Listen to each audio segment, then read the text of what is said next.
तुम रिवीलिंग कपड़े नहीं पहनते, बहुत ग्लैमरस। कि फैन फॉलोइंग का एक बहुत इंपॉर्टेंट जो है ना ये फैक्टर। मैं शुरू से नहीं पहनती हूँ, मुझे पसंद नहीं था, मेरे मियाँ को भी नहीं पसंद, मैंने पहले भी नहीं पहना। हाँ ये अस्सलामुअलैकुम। आजकल सोशल मीडिया पर आयजा खान का हालिया फोटोशूट काफ़ी वायरल हो रहा है और इसके साथ ही एक नई बहस ने भी जन्म लिया है। इस फोटोशूट में आयजा खान ने सिल्वर और पीच कलर का मरमड स्टाइल का एक बॉडी फिट लिबास पहना है, जिसमें उन्होंने हैवी ज्वेलरी कैरी की। हेयर स्टाइल और ओवरऑल लुक काफ़ी बोल्ड थी, लेकिन सोशल मीडिया सार्फिन की राय इस पर तकसीम नज़र आई। कुछ लोग इस तब्दीली को एक फनकार की क्रिएटिव आज़ादी करार दे रहे हैं, जबकि बहुत से फैंस इन पर शदीद तनकीद कर रहे हैं।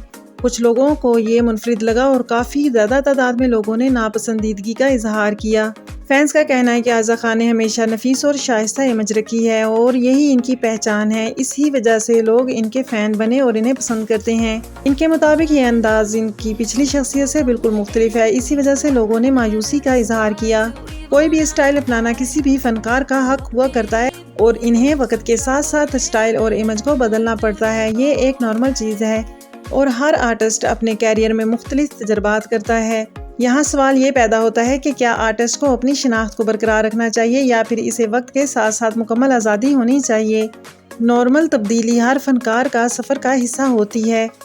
हकीकत ये है कि शोबिज़ इंडस्ट्री में इमेज और फैंस की तवक्कुआत बहुत ही अहम होती हैं, लेकिन साथ साथ आर्टिस्ट को अपनी पसंद और क्रिएटिव एक्सप्रेशन भी इतनी ही अहमियत के हामिल होते हैं। अब देखना ये है कि आयजा खान इस तनकीद का क्या रद्द-ए-अमल देती हैं और क्या वो इस नए स्टाइल को जारी रखेंगी या फिर नहीं।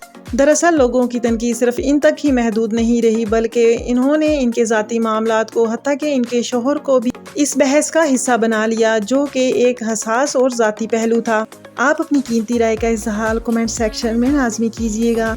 अगर आपको आज की वीडियो पसंद आए तो इसे लाइक कीजिए, शेयर कीजिए और इस तरह की मज़ीद वीडियोज़ को देखने के लिए मेरे चैनल को सब्सक्राइब कीजिए। खुश रहिए और खुशियाँ बांटते रहिए। अल्लाह निगहबान।